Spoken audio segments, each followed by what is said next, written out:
जय हिंद दोस्तों, आप सभी का स्वागत है हमारे यूट्यूब चैनल एजुकेशन अड्डा विद बीके सर में। आज हम लोग ईयरली करंट अफेयर्स की अगली क्लास डिस्कस करेंगे। तो आइए ज़्यादा समय बर्बाद न करते हुए शुरू करते हैं आज की पहला प्रश्न की तरफ, जो कि ये जो है यूपीपीसीएस जो है 12 अक्टूबर को ध्यान में रखते हुए डिस्कस किया जा रहा है आप लोगों से, जो कि ये ईयरली करंट अफेयर्स की क्लास है। तो आइए शुरू करते हैं।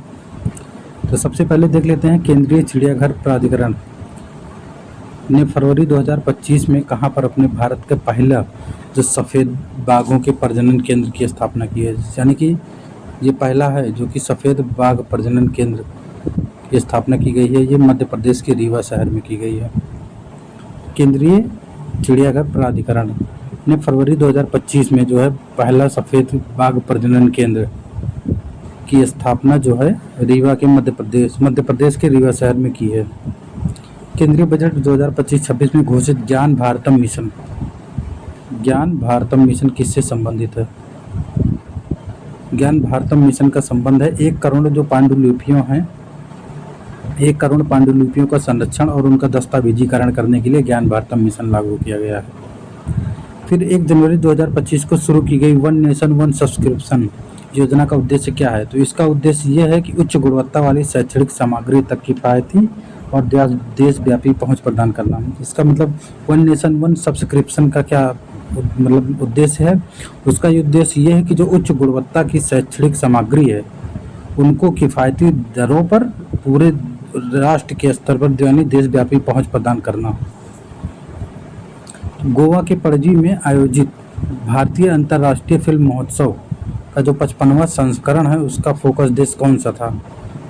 फोकस कंट्री उसकी ऑस्ट्रेलिया थी। फिर एक्सपायरी दवाओं को वैज्ञानिक तरीके से निपटाने के लिए एनप्राउड पहल, कौन सी पहल है? एनप्राउड पहल किस राज्य के द्वारा लॉन्च की गई? इसे केरल के द्वारा लॉन्च किया गया है।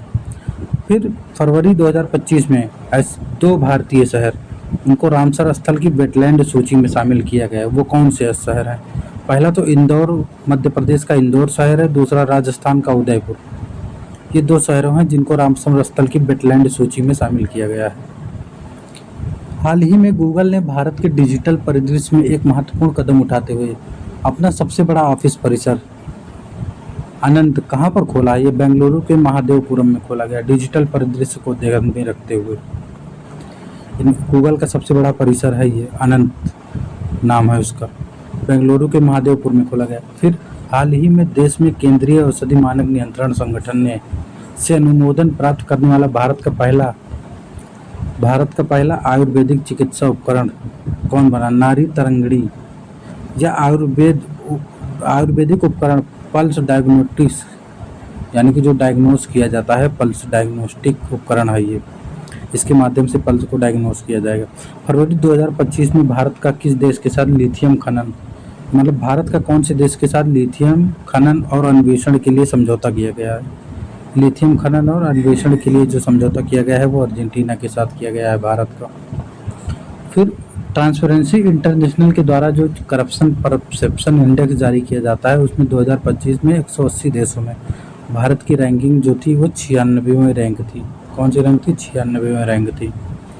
फिर राज्य को वैश्विक नवाचार और सहयोग का केंद्र बनाने के उद्देश्य से अभी हाल ही में मध्य प्रदेश के द्वारा भारत की पहली GCC यानी ग्लोबल कैपेबिलिटी सेंटर पॉलिसी शुरू की गई है। फिर 8वां जो भारतीय महासागर सम्मेलन है यानी IOC 2025 का आयोजन जो है फरवरी में किया गया था। ये कहाँ पर किया गया था? ये किया गया था मस्कट, ओमान में। और इस सम्मेलन की थीम क्या थी? समुद्री साझेदारी के नए क्षितिज की यात्रा। समुद्री साझेदारी के नए क्षितिज की यात्रा, इसका जो इस IOC का जो 8वां सम्मेलन है इसका जो थीम था। फिर मार्च 2025 में 33 देशों की फ्री स्पीच इंडेक्स 2025 में भारत की रैंकिंग कौन सी है?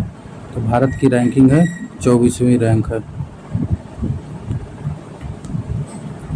मार्च 2025 में जो घोषित नदी डॉल्फिन है उनकी जनगणना की पहली सर्वेक्षण रिपोर्ट आई है जिसमें सर्वाधिक गंगा नदी डॉल्फिन है, नदी डॉल्फिन कहाँ पर है? उत्तर प्रदेश में है। फिर मानव निर्मित द्वीप पर बनने वाला देश का पहला अपतटीय हवाई अड्डा, ये सालसठ द्वीप मुंबई में है।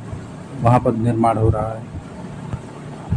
हाल ही में किस राज्य सरकार के द्वारा चिरांग रिपु हाथी रिजर्व को राज्य के 8वें राष्ट्रीय उद्यान के रूप में अधिसूचित किया गया है? ये असम राज्य के द्वारा किया गया है।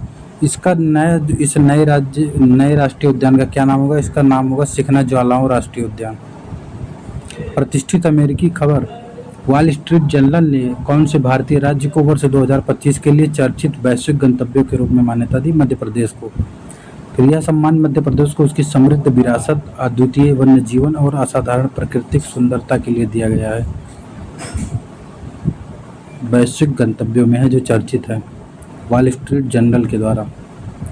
हाल ही में भीड़ प्रबंधन और यातायात संबंधी समस्याओं के कारण रूसीकोंडा बीच से ब्लू फ्लैग का दर्जा अस्थायी रूप से वापस ले लिया गया है। यह आंध्र प्रदेश राज्य में स्थित है। फिर हाल ही में जगुआर फाइटर स्क्वाड्रन में अस्थायी रूप से शामिल होने वाली पहली महिला पायलट कौन बनी है? ये बनी है flying officer Tanushka Singh.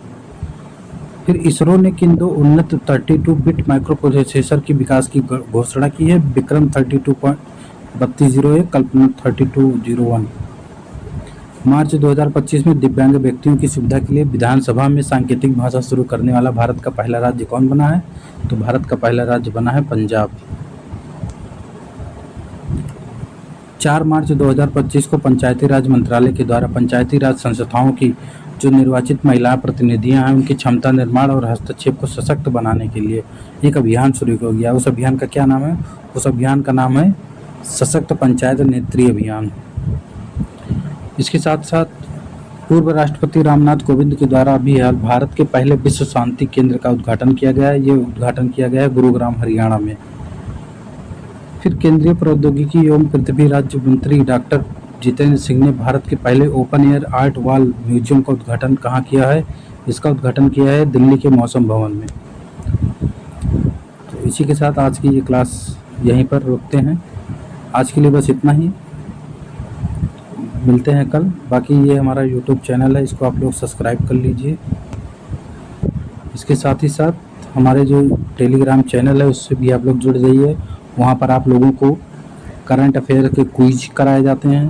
Content जो भी होता है करंट से अपडेट वहीं पर मिलता है टेलीग्राम में ही।